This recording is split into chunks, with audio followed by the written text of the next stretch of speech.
It was shortly before President Trump's State of the Union speech that Governor Lujan Grisham announced the withdrawal of almost all the National Guard troops from the border. The governor says she will leave a handful of troops in Hidalgo County in southwestern New Mexico, the Boot Heel, where there is an influx of migrants and asylum seekers. So here with us this week to discuss the decision and possible repercussions, this week's opinion panel, starting with the regulars Tom Garrity of the Garrity Group PR, and local attorney Sophie Martin. She's been with us a long time. Also with us is Michael Bird, a public health consultant and past president of the American Public Health Association. We welcome back a very busy Mary T. Torres, also an attorney. We missed you so much. Thanks for coming back, making time for us. All right, Tom, estimates about 118 National Guard troops deployed here in New Mexico, including from other states, not in that number, but they apparently will be headed home, although the governor says she will continue to have a few folks in that Boot Heel area. On a risk basis, let's just talk about that first. Is she not risking something here? Meaning, if something happens and we don't have our troops down there, is there a downside for the governor here in that regard? Or is this all in the feds at this point? Well, it's a political statement, plain and simple. And Governor Lujan Grisham, it's within her prerogative to direct the National Guard, and she did. Right. And to the winner goes the spoils. I think if you are in favor of what she's doing, then you would say there's no issue down there to protect. It's just a fabrication from the President of the United States.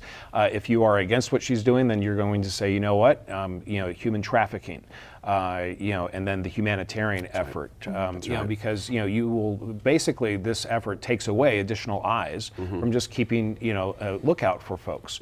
It's a very sensitive issue, and one that I don't think you can't take something like this lightly, because you have human lives in the balance. That's right. Good point there, Michael. I say again, it is a bit of a risk. I mean, it's a no politically and otherwise. But she's being very firm on this, isn't she? She's not being sort of, we'll wait and see. She's just going right there. She's right into it. Exactly. Well, I guess the what I take away from all of this, I mean, there is a risk. I think she's well versed. She understands what she's doing and why she's doing it.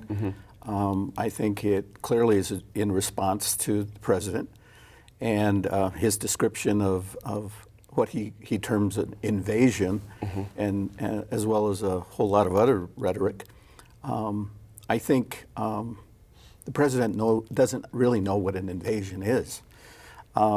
If he wants to talk about invasions, he should probably sit down with some tribal leaders, some Indian folks, because if there's anybody who knows about invasion, it's us.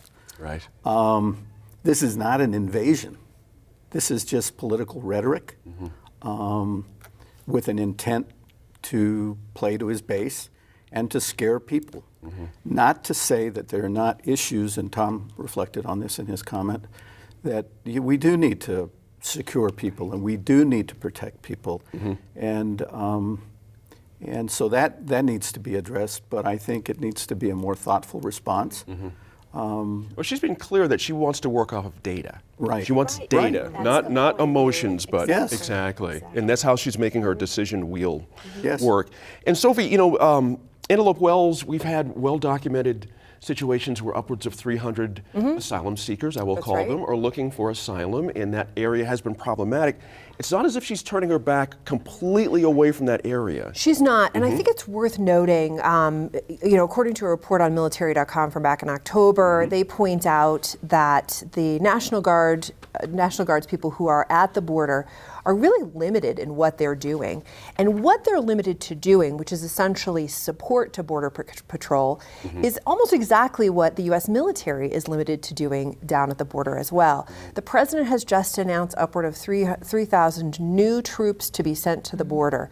I question whether our 118, in light of the fact that these new troops are going to be coming in doing essentially the same jobs, whether they're needed there, or whether, and the governor has made a follow-up statement about this, or whether our resources as a state aren't better focused on shoring up the medical care that's available along the border in those border communities, focusing on social services for refugees who are coming in, asylum seekers who are coming in, and I think this is key, beefing up the regular old law enforcement. The sheriff down there in Antelope Wells says he's got 4 guys.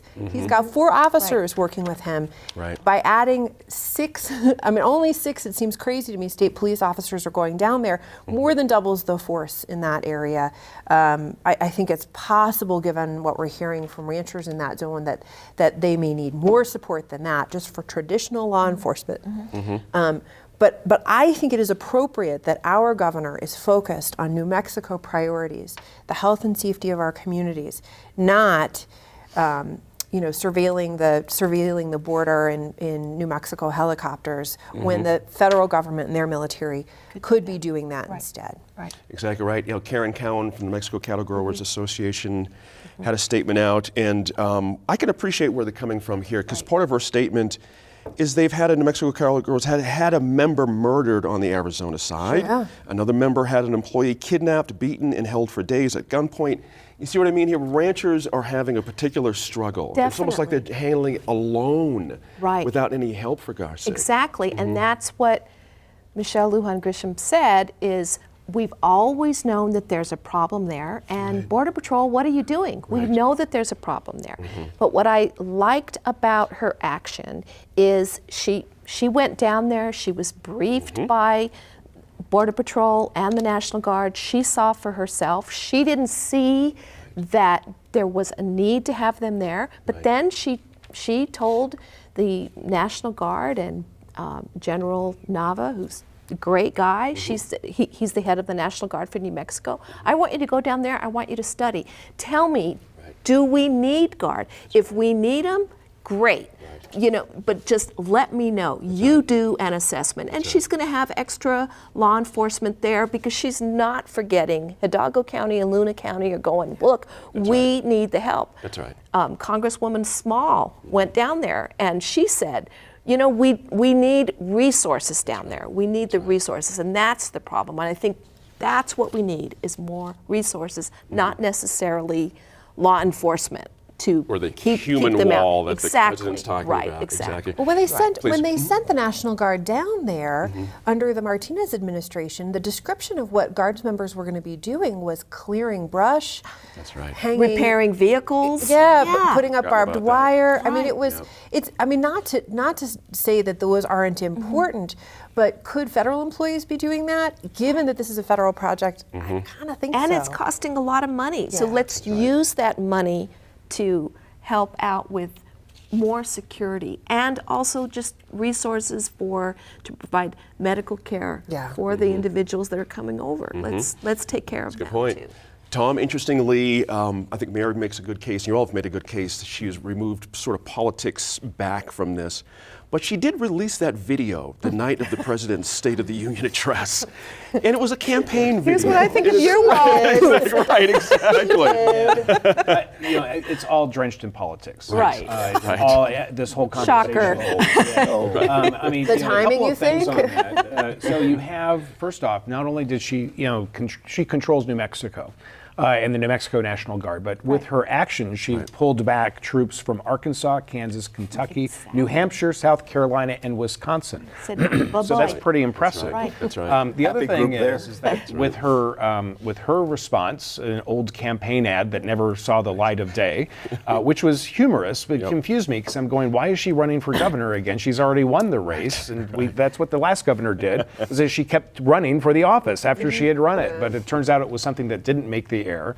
It was cute. It made a couple of really sound specific points, but it also sent a clear message too to other Democrats who are looking for a nomination to run for president of the United States, that here is a governor in New Mexico who is firm on immigration, is not afraid to take up a fight with with the current president, and now all of a sudden New Mexico has a little bit more standing as the Democrats, a whole bunch of them, are looking at taking a shot at that top seat. That's right. Interesting point there, because New Mexico is now at the center of it.